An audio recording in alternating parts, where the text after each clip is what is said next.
My marriage was given to my cousin by my mother. She said I wasn't beautiful enough, not clever or quick-witted enough. My cousin was far more suited to marry into the marquis's household. If that's the case, then let her have it. The dowry chests of the Marquis of Yunyang, tied with crimson ribbons, rolled in with great pomp and circumstance, filling the front courtyard with bustling activity for quite some time. Qingzi stood beside me, her cheeks flushed with anger. "Miss, they've gone too far. This marriage was clearly meant for you. But what in this world is truly meant to be? Qingzi, I never cared about this marriage to begin with. Don't get yourself worked up, and say no more. We don't want to risk being overheard and punished." Truthfully, as Orange said, this match was meant for me. A month ago, I accompanied Mother to the temple to burn incense. While strolling afterward, I encountered the Lady of Yunyang. For some reason, she was exceptionally warm, clasping my hand tightly. She praised my quiet grace, my steady composure, my noble bearing. She praised my profound knowledge and abundant talent. She praised my fairness in handling matters and my resilient character. She said she loved girls like me, clever and full of spirit. Yet the me my mother described was inarticulate, odd-tempered, lacking in magnanimity, a bookworm, and nowhere near as lively and clever as my cousin. Had she not kept holding my hand, I might have thought she was talking about someone else entirely. Having never received such praise in my life, I blushed and froze, unable to respond. So when she slipped the bracelet onto my wrist, I was still dazed. By the time I tried to refuse, she stopped me. "I adore you," she said, "though I wish you were my own daughter. Still, we are bound by fate. From now on, we are family." Those words were a clear hint. Instantly, the bracelet on my wrist felt unbearably hot, and I wanted to give it back to her. But she stopped me, saying, "A gift from an elder must not be refused." She walked away too quickly, leaving me no chance to return it. After much deliberation, I sought out Mother, hoping she could help me return the bracelet. But before I could speak, Mother had already acted. She took the bracelet and turned to place it on the wrist of my cousin standing beside her. Meeting my stunned gaze, she declared, "The Marquis of Yunyang's mansion is a grand estate with many gates. You lack Shani's grace and wit, nor do you match her beauty. You are not suited for marriage into the Marquis's household. Your elder sister is far more appropriate." Truthfully, I hadn't cared much about this match, but my mother's actions left me deeply unsettled. Almost instinctively, I blurted out, "But the Marquis's wife has taken a liking to me." Mother had always been strict with me, and this time was no exception. Hearing my words, she slammed her palm on the table. "How dare you?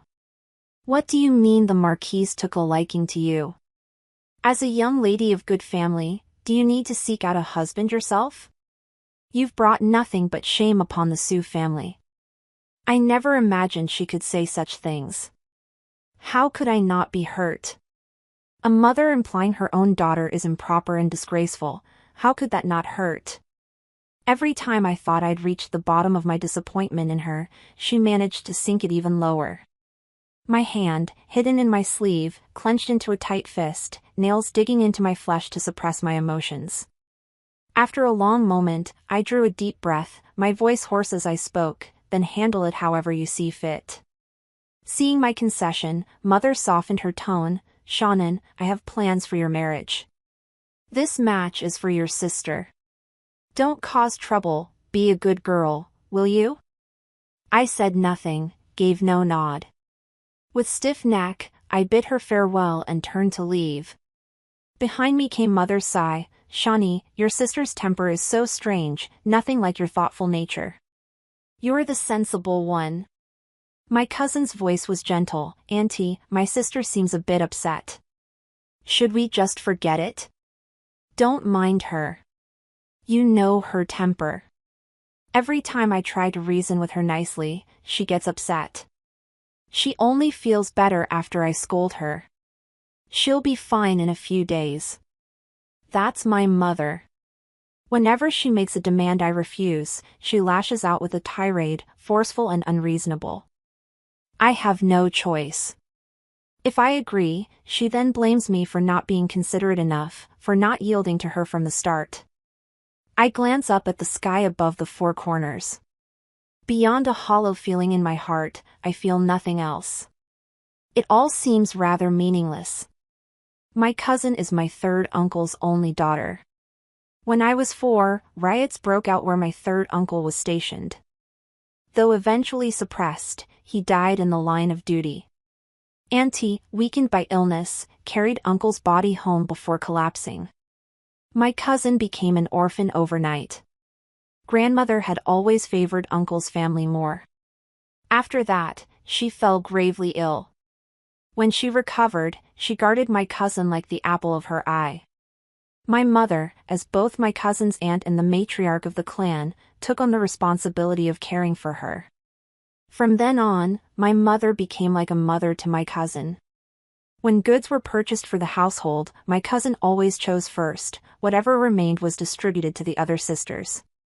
Any item in my room that my cousin glanced at twice or praised would be sent to her room by my mother within a day. If I fancied anything in my cousin's room, I was called shallow-eyed and greedy, then scolded and punished. When I fell ill, she claimed to be too busy, instructing the nanny to tend to me well. Yet when my cousin was sick, she would stay awake all night long, watching over her until she was fully recovered. When the girls from several families played together, if someone said something to upset my cousin, mother would pull the other mother aside and talk for hours. When I had a falling out with someone else, mother blamed my own temperament, saying I wasn't magnanimous enough, nitpicking over every little thing. Years ago, when I was still young, I once argued with mother. She said, "Shannon, your sister lost her parents. I have to favor her a little more to be fair." She said, "Your sister is already pitiful enough without parents. Why are you fighting over these useless things?" At the time, I thought she had a point. Though something felt off, I stopped arguing. It wasn't until later, as the distance between us grew wider and the rift deepened, that I realized I'd lost my mother too, sometime along the way. Over the years, because of my mother, my relationship with my cousin has been neither good nor bad. True to mother's words, my cousin had lost her parents, so I instinctively gave her some leeway. Yet because of mother's partiality, I could never bring myself to like her. Thus, for years, our relationship remained lukewarm. Since the lady of the Marquis of Yunyang had gifted the bracelet first, no one was surprised when she arrived with matchmakers to propose. But the Su family's maneuver truly took the Marquis of Yunyang's household by surprise. Instead of hiring an official matchmaker, they enlisted the help of Lady Feng, the wife of Feng Sineo, who was acquainted with my family. Madame Feng, with her silver tongue, lavished praise upon me. Yet they never imagined that while grandmother and mother consented to the match, it was not me the Su family would send as bride, but my cousin. The marquis's wife and Madame Feng stood stunned for a long while. The marquis's wife claimed she valued my character, admiring my resolute and decisive nature. I have no idea where the Yunyang Marquis's wife saw this trait in me. But this aspect of my character pales in comparison to my pursuit of advantage. My mother and grandmother, together before the Yunyang Marquis's wife and Mrs. Feng, praised my cousin to the skies. They spoke of her brilliance, her quick wit, her scholarly talents, and how they truly cherished her. Between the lines, they hinted that after my cousin married the Yunyang Marquis's heir, the Su family, my grandmother's family, and my maternal grandfather's family would collectively pave the way for the heir in the imperial court. With the border peaceful these past years and the nation enjoying prosperity and stability, the military officer's influence had subtly waned. Combined, our three families held considerable sway within the court. With our full support, the Yunyang Marquis's heir would find his path much smoother. Thus, the Yunyang Marquis's wife agreed to the match with almost no hesitation. Later, when Chingzi gathered these details and shared them with me, I felt a twinge of envy toward my cousin, envy that the entire Su family was pouring their efforts into securing her marriage and advancing her prospects. Yet all that excitement outside held no relevance to me, for I was confined to my courtyard. Mother didn't trust me. She feared I might cause trouble and ruin the match between my cousin and the Yunyang Marquis's household.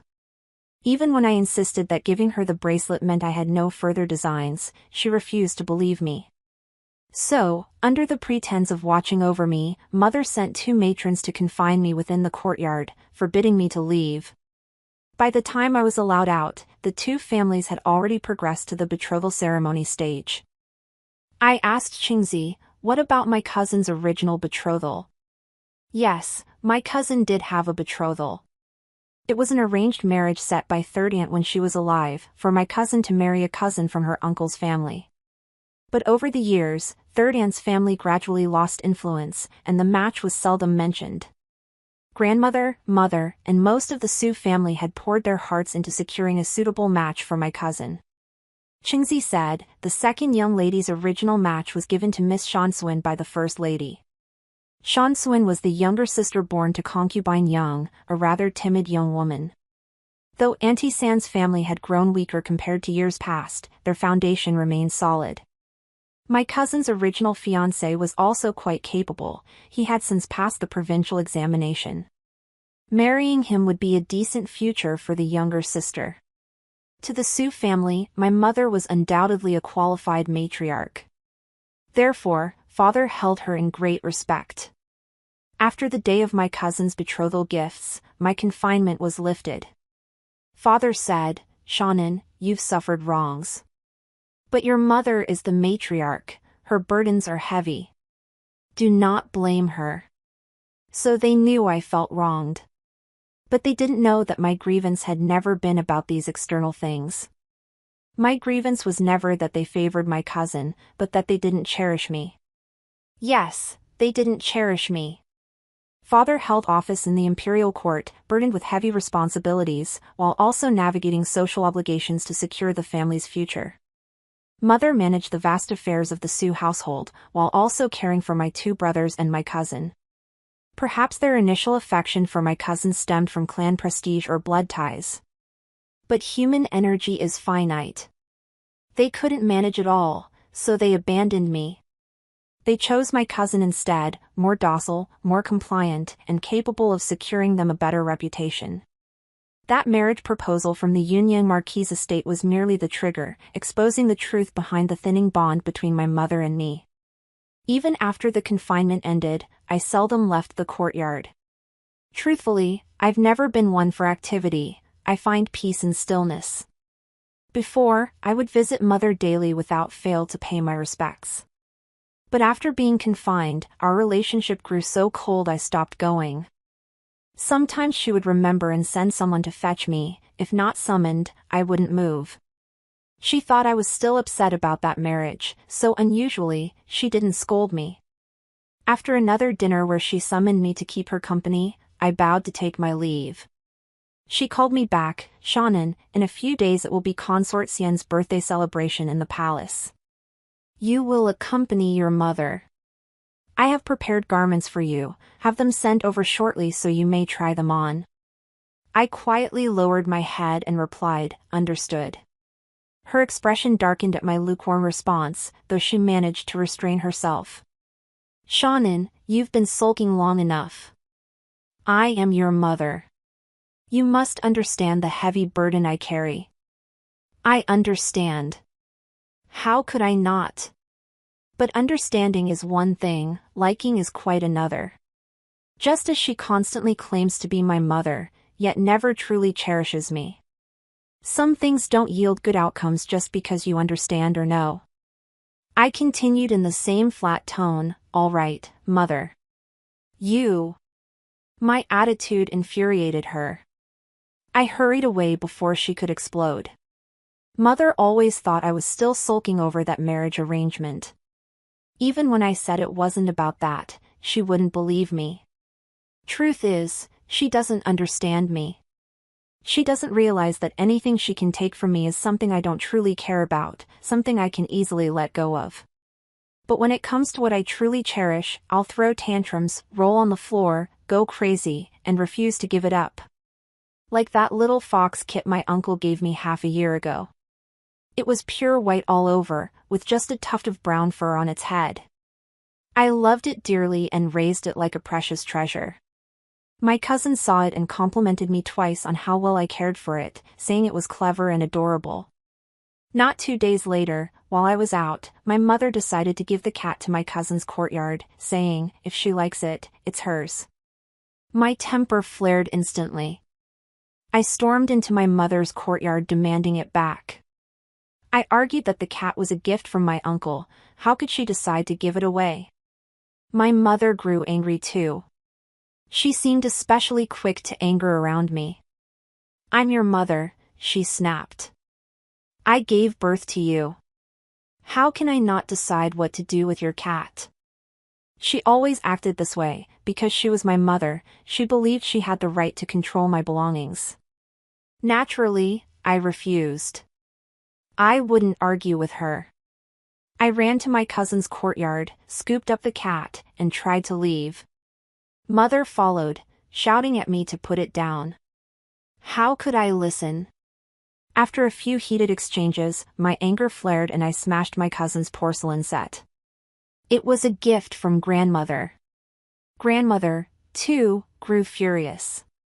She slammed the table and scolded me for not knowing how to yield to my sisters. I stubbornly argued back, Grandmother, that's not fair. Sisters should yield to each other, but why must I be the only one to give in? You favor my cousin, so go ahead. If she truly wants it, just find her another kitten. Why must you take mine and give it to her? What sense does that make? Speaking of which, I was also baffled. Sometimes I truly couldn't fathom their thinking. In a household as large as the Sioux family, finding another cat should be as easy as turning over one's hand. Why did it have to be mine? Grandmother was so furious she pointed her finger at me, cursing me as a wicked child. Because I had defied grandmother, I was punished, unsurprisingly. Father punished me with 10 strokes of the ruler and a night kneeling in the ancestral hall. My second brother whispered to me, urging me not to be so stubborn. He suggested I appease grandmother, give the kitten to my cousin, and he would intercede with father to lighten the punishment. That way, the matter could be settled. Holding the kitten close, I refused. I knelt straight, holding out my hands for father to punish. My unyielding stubbornness left father in an awkward position, and that day his blows were particularly harsh. My hands swelled for days, and my knees turned purple from kneeling in the ancestral hall, yet I remained unmoved. After that, grandmother exempted me from paying her respects, forbidding me from appearing before her. I was quite content with my newfound freedom. The birthday of consort Sien approached swiftly. I rose at dawn, and Orange bustled about, dressing and grooming me. I pulled her, who was constantly busy, enough, stop fussing. Your young mistress is already quite lovely. She looked at me with a pained expression. Young mistress, are you truly resolved? I nodded with a smile. Yes, it's decided. Don't worry. From now on, you'll be proper commoners, no longer slaves. Cheer up. At these words, Orange nearly burst into tears. The other maids who'd served me since childhood wiped away tears with reddened eyes. I'd said all I needed to the night before, so now I found myself at a loss for words.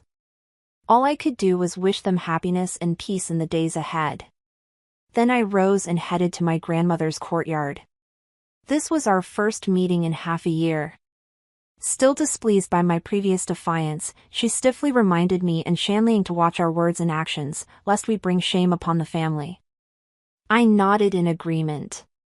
Before leaving, I knelt and kowtowed 3 times. Without looking back at her expression, I walked out. This time, I hadn't brought a single maid with me, naturally drawing another round of scolding and lectures from mother. Seeing my stubborn refusal and the late hour, she finally relented, taking me out the door. Because my cousin had arranged her marriage and was preparing for the wedding, she brought only me and Shanling from my second uncle's household on this trip to the palace. In the carriage, mother gently reminded Shanling of what to watch out for, warning her never to leave my side.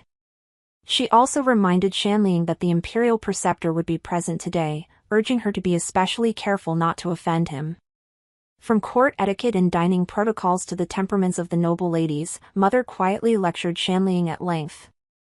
Only after Shanliang nodded in acknowledgement did she turn to me. "Did you hear everything I just said?" I gave a soft nod to confirm I had understood. The gentle consort Xian, having raised an imperial prince to adulthood, was celebrating a milestone birthday. The emperor and empress had granted her the favor of a grand celebration. The entire harem was abuzz with excitement.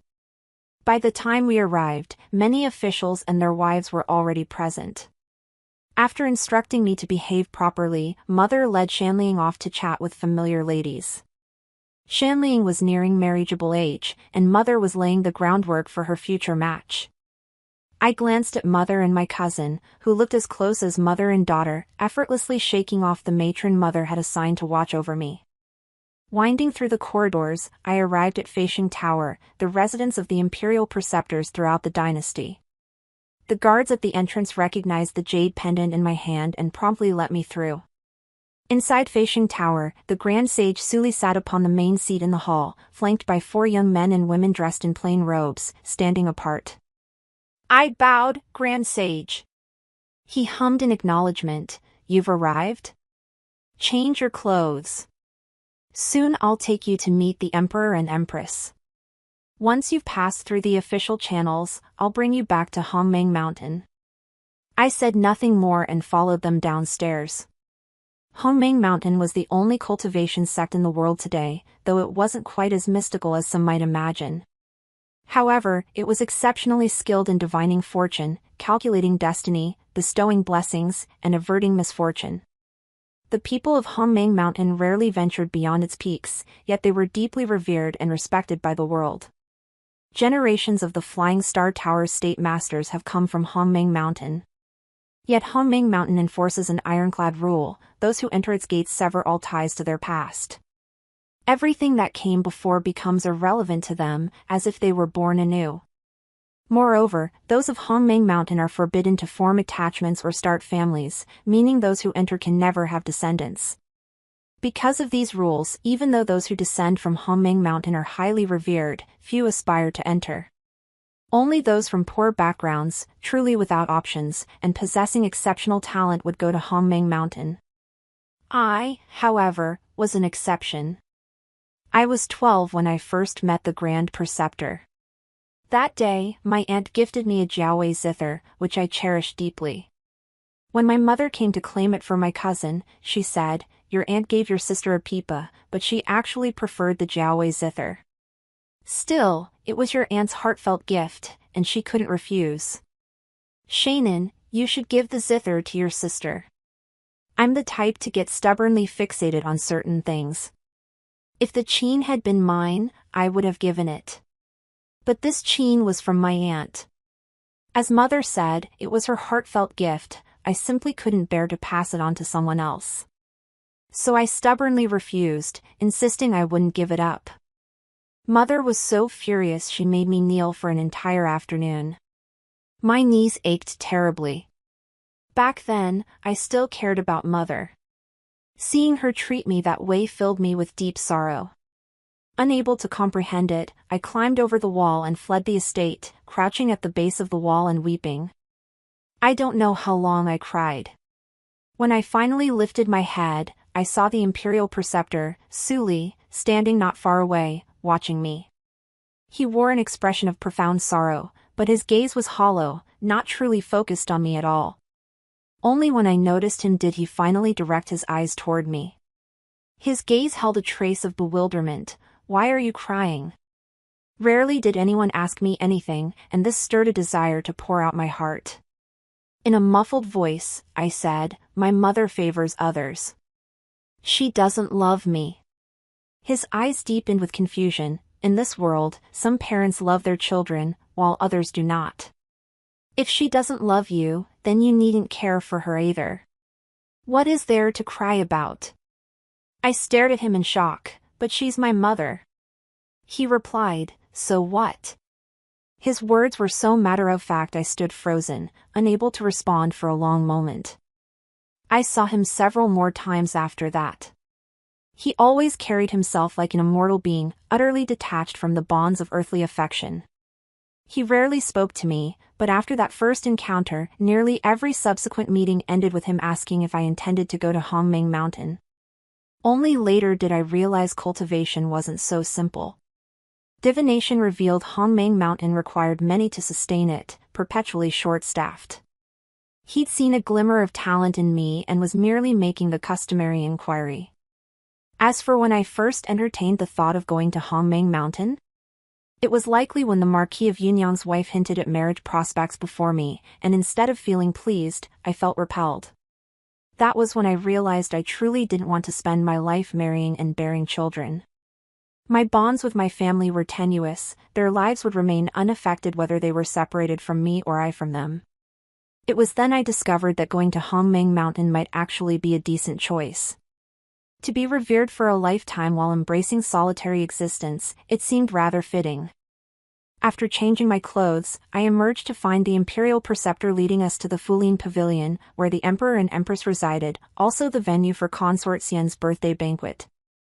The guards at the entrance didn't even pause to stop us, they simply let us pass. With the imperial preceptor at the head, we performed a brief fist-clasp salute. Your Majesty, these are the 5 new disciples selected by Hongmeng Mountain this time. They are named according to the Wei generation, Li, Lan, Qing, Shi, and Yin. I stood to his left, behind him. As I was introduced first, I received the name Wei Li. The emperor, seated above, smiled and congratulated Hongmeng Mountain on its new additions before inviting the grand sage to sit and share a cup. The imperial preceptor bowed his hands in thanks and politely declined, then led us out of the palace. As we exited the Fulin Pavilion, I glanced at my mother. She stared at me in shock.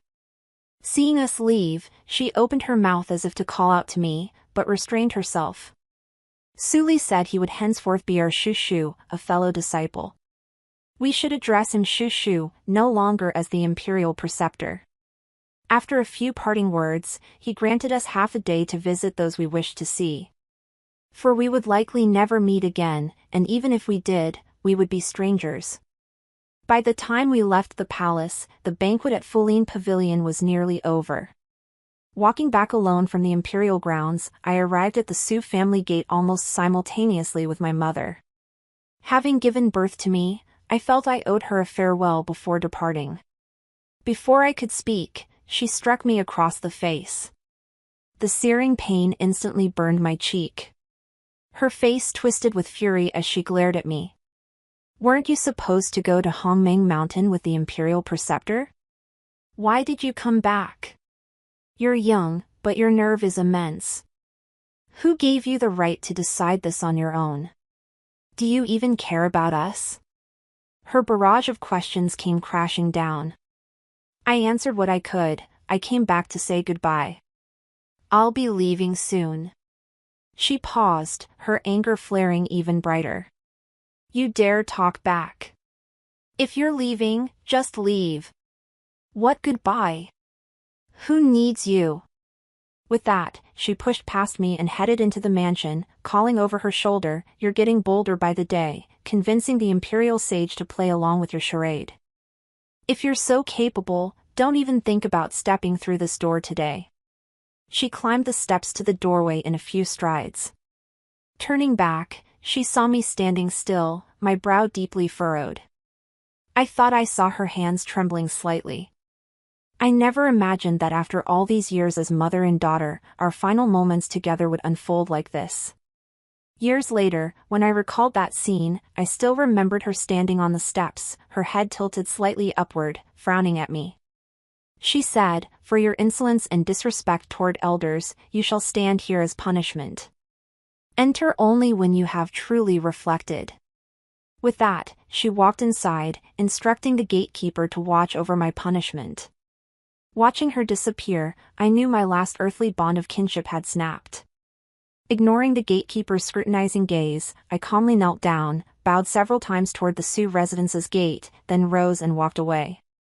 I heard the gatekeeper calling after me, Second young miss, the lady ordered you to stand punishment at the gate. Where are you going? I paid no heed, quickening my pace and leaving without a second glance. Before ascending the mountain, I'd assumed everyone on Hongmeng Mountain would be stiff and dull. But after arriving, I discovered the mountain dwellers possessed vastly different personalities. Many were playful and boisterous, and fellow disciples got along splendidly. Whether spirited or reserved, everyone coexisted harmoniously. Yet it remained merely harmonious. Like close friends in the mundane world, it stopped there. No deeper emotions or attachments would ever blossom. Over time, I noticed my mood growing increasingly serene, perhaps due to cultivating the Heart Sutra. I still remembered my past life as a Sioux family daughter, yet recalling it stirred not a ripple within me. It felt like watching someone else's story from a distance, those events as distant as a past life. 3 years passed before I returned to the capital. The state master presided over Jin Kingdom's annual spring ritual for blessings. Over those 3 years, my cultivation had yielded modest progress. I became the right junior tutor under the Grand Master, assisting alongside the left junior tutor in supporting Grand Master Suli with the spring blessing ritual. That particular ritual proved exceptionally successful. High upon the altar, my fingers danced swiftly through hand seals as I sensed the fluctuations of spiritual energy. Gazing down at the sea of devout faces below, I felt a rare stir of emotion within my heart. The guards at the entrance to Feisheng Tower informed me that Grand Tutor Su had sought me out but had been turned away. It was common knowledge that the hermit of Hongmeng Mountain rarely interacted with outsiders unless matters concerning the Shanmen arose. The guards, naturally aware of this rule, had refused him entry to Feisheng Tower. I nodded, acknowledging the message, but did not dwell on it. Through years of cultivation, my mind had grown increasingly serene and tranquil. Having transcended those ties, recalling those figures from the past now stirred not a flicker of emotion within me. Whether they fared well or poorly, whether they sought me out or not, I neither cared nor paid them any heed. Truthfully, I had already encountered someone from the Sioux family during the spring sacrifice. Grand Tutor Su held a high official rank. During the spring sacrifice, he occupied a prominent position, standing behind the imperial clan and the noble meritorious officials. As he descended from the altar, he kept his eyes fixed on me, several times seeming to want to speak but holding back. By then, I had mastered the ethereal demeanor of Master Shuli to perfection. With a single dignified gesture, he did not approach further. Yet even long after I had walked away, I could still feel his gaze lingering on me. In the years that followed, I visited the capital many times. At first, I would still hear the guards mention that members of the Sioux family had come looking for me. But after a while, they realized I wouldn't meet them privately and stopped coming altogether. We only ever crossed paths from afar. They would bow from a distance, and I'd nod in return. That was the extent of our interaction. Later, after Master Fu Tian of the Asking Heaven Tower on Hongmeng Mountain, who was responsible for divining the world's fortunes, passed away, I requested the position of Tower Master from the mountain's ruler. The 9-story Tower of Heavenly Inquiry stood 9 stories tall, with the Master residing on the topmost level. I lived alone there, observing the fortunes of all through various methods of divination. I watched the joys and sorrows of others with a detached eye. It was a life of cold solitude, yet one held in the highest esteem. I found it sweet as honey. I remained in the Tower of Heavenly Inquiry for nearly 40 years, until I sensed my own physical decline. When the spiritual energy I channeled through my arts could no longer sustain the operation of the divination instruments, I stepped down. By then, Hongmeng Mountain was filled with unfamiliar faces. Of the fellow disciples who ascended the mountain with me that year, 2 had already perished. The remaining one had been invited by the northern state of Qin to serve as their state master and was absent from the mountain at that time. He remained in the mountain's library, emerging only once every month or 2. Master Shuli, his hair now silver, invited me to play chess with him. He mentioned that in recent years, he often ventured down the mountain to find people to play chess with, offer feng shui consultations, and occasionally cast divination for those who sought it. When weary from his travels, he would seek out a small courtyard nestled by mountains and waters, where he could fish and admire the scenery, finding great contentment. He asked if I'd like to accompany him. I ran my fingers through my hair, now mostly white. No, I'm too lazy to move. I hear several new young disciples have arrived on the mountain this year. I'll go see if any possess talent like mine and teach them properly. He had anticipated my answer, smiling indifferently, as you wish. Later, I still ventured down the mountain many times, wandering aimlessly when idle. I made a trip to the capital once. Passing by a certain mansion, it felt strangely familiar. It took me a while to pull the memory from the depths of my mind. It was the former residence of Grand Tutor Sue. Now, with a new plaque and renovated walls, I nearly failed to recognize it. My young disciple remarked, the former Grand Tutor Sue and his wife passed away years ago. The Sue family split long since. The current occupant is the eldest son of Grand Tutor Sue, holding a minor third-rank official position. I gave a non-committal "oh" and said no more. My thoughts lingered on how this young disciple was still too impulsive, clever, yes, but lacking in composure. He paid too much attention to every little stir below the mountain. This won't do.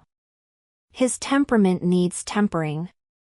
Extra chapter, Sue Shawnee. I jolted awake from another nightmare. By the dim candlelight, my eldest aunt sat propped against my bed head, her forehead resting on her hand, drowsy. Seeing me stir, she sat up straight, placing her palm on my forehead. Shawnee, you're awake? Thank heavens, the fever's finally broken. How are you feeling now? Any pain? Hungry? Thirsty? Would you like some water? My eldest aunt had been tending to me day and night for several days straight, her face etched with exhaustion. Yet her smile was genuine, her gaze filled with tender affection. Even when my own mother was alive, she never showed me this kind of care. My throat felt scratchy, my eyes stung, and tears just fell. She quickly pulled me into her arms. Shawnee, are you uncomfortable somewhere? Tell Auntie. I nestled into her embrace, warm and cozy, feeling utterly at ease. I thought, how could someone so kind and loving not be my own mother? Later, my aunt continued to cherish me as always, even favoring me like a true mother. I was happy, yet afraid. Because I wasn't her daughter. She had a biological daughter, my cousin, named Shannon. Shannon disliked me because my aunt always gave the best things to me. Truthfully, I didn't like her either. With her around, I feared the day my aunt might stop loving me. This fear grew stronger day by day, so I began snatching things from Shannon. Every time, my aunt would side with me, which made me happy. But it also made me afraid. My aunt loved and cherished me so much, if one day she stopped loving me, I couldn't bear to think what would happen. So I started being even more obedient. Whatever my aunt said, I listened to her, and because of this, she loved me even more. She'd say, Shawnee, you're such a good girl. Nothing like Shannon, her temper is so unpredictable, and she's so stubborn. Not nearly as thoughtful as you. Those moments always made me happy. So I obediently followed every arrangement my aunt made, while simultaneously finding ways to take Shannon's things, testing my standing in my aunt's heart. Shannon was straightforward, stubborn, and had a terrible temper. Her relationship with my aunt grew increasingly strained, while my aunt favored me more and more for being sensible and obedient. Her favoritism went so far that she even secured me such a splendid match with the Marquis of Luanyang. Even a biological mother wouldn't have done more than that. That day, my aunt took Shanliang and Shannon to the palace for Consort Xian's birthday banquet. When she returned, I was embroidering my wedding gown in my room. Seeing her enter, I asked, Auntie, do you think my dragon and phoenix design looks nice? Only after speaking did I notice her hands trembling slightly. I quickly poured her a cup of hot tea. Did you catch a chill outside, Auntie? Drink this to warm up. She took the tea, her eyes filled with satisfaction as she looked at me. You're such a thoughtful child. You don't know. Your sister. Before she could finish, the matron entered and reported, "Madam, the gatekeeper says the second young miss came to the gate, kowtowed several times, and then left." The gatekeeper couldn't stop her. Clang! The sound of a teacup hitting the floor. Where did she go? Auntie's hand trembled even more violently. That wretched child grows ever more unruly. Send someone to chase after her at once. If she doesn't return, I won't. The rest of her words died unspoken. The men sent to pursue Shannon were slow to return, and the eldest Anne's face grew increasingly pale. I held her hand, hoping to calm her, but she seemed oblivious to my presence, so distracted that she couldn't hear a word I said. It wasn't until the messengers returned, reporting they'd seen the second young miss board the Grand Preceptor's carriage, and dared not approach to stop her, that I too was startled. I truly hadn't imagined Sue Shannon could abandon her parents and family to journey alone to Hongmeng Mountain. The chaos that followed is a blur now. I only recall Auntie initially seething with rage, gnashing her teeth as she cursed Shannon for being heartless and rebellious. Later, she broke down in uncontrollable tears. That day, the entire Sioux household was in turmoil. Uncle grew furious, berating Shannon before turning his wrath on Auntie. For a long time afterward, both Uncle and Auntie wore grim expressions. For a long time afterward, my aunt would often spend entire afternoons in Shannon's courtyard. Later we learned Shannon had prepared long ago. The maids who'd served her since childhood had long since had their slave status revoked and left the estate the day she departed. Sitting in the courtyard, my aunt would weep, blaming herself for not noticing Shannon's unusual behavior. When Shannon entered the palace that day, she hadn't taken a single maid with her. My aunt hadn't thought to ask more questions. If she had asked just one more question, perhaps she could have stopped Shannon. She asked me, "Shawnee, how could she be so heartless? We're mother and daughter, after all. What couldn't we have talked about?" She said, "I was just too busy to pay her attention. She has such a bad temper and is so stubborn. Why couldn't she be more obedient?" She said, "Mother and daughter don't hold grudges overnight. Why does she resent me so much? Couldn't she think of me? How dare she? She doesn't want any of her parents or family anymore. She's so cruel." I lowered my head and said nothing. Better safe than sorry. I feared she might blame me for Shannon's departure. So I dared not utter a single word. Yet my fears came true. Aunt no longer thought of me or missed me constantly. She said, "Shawnee, you're grown now. Soon you'll marry. Just live your own life well." I knew she was blaming me, at least partly. Soon after, I married into the Yunyang marquis' household. That match had been secured for me by grandmother and aunt together. It wasn't bad, but it wasn't as good as I'd hoped either. My husband was gentle and quiet, treating me with respectful courtesy. But he had a favorite girl, his senior maid, whom he took into his chambers, making her his concubine. My husband doted on his concubine, laughing and joking with her, playfully bickering like an ungrown boy. Yet he never crossed the line, always treating me with the respect due a proper wife, granting me the dignity befitting my status. But the more he did so, the more it gnawed at me. If he truly favored the concubine over his wife, I might have some grounds to argue. But he handles everything flawlessly, leaving no room for criticism. I can only swallow my anger daily, with nowhere to vent it, suffocating in frustration. Irony of ironies, this was the position I had snatched from Shannon. I dared not even voice a complaint. Later, I saw Shannon several times. She had become the esteemed junior tutor of the Celestial Star Pavilion, ethereal as a celestial maiden descended from heaven, revered and honored by all. I watched her from afar on those occasions, lacking even the right to approach. When I returned to the Sioux household, I heard that my eldest uncle had mentioned Shannon. He said when Shannon passed by him, her eyes were clear and bright, as if they held all things under heaven, yet seemed to regard nothing at all. Members of the Sioux family, including myself, sought her out several times later, but her guards dismissed us without even asking questions. I never understood how Shannon could remain as still as an ancient well, utterly unruffled, when facing people like us. After that, I never saw her again. I heard she remained in some tower on Hongmeng Mountain, never descending again. As she grew older, my great-aunt grew more prone to reminiscing about her, wondering how Shannon fared. Even at her deathbed, she clutched my hand, calling Shannon's name over and over, yet no one answered. None of us dared tell her that Su Shannon had long ceased to exist in this world. Only the master of Hongmeng Mountain's asking heaven tower, named Wei Li. End of story.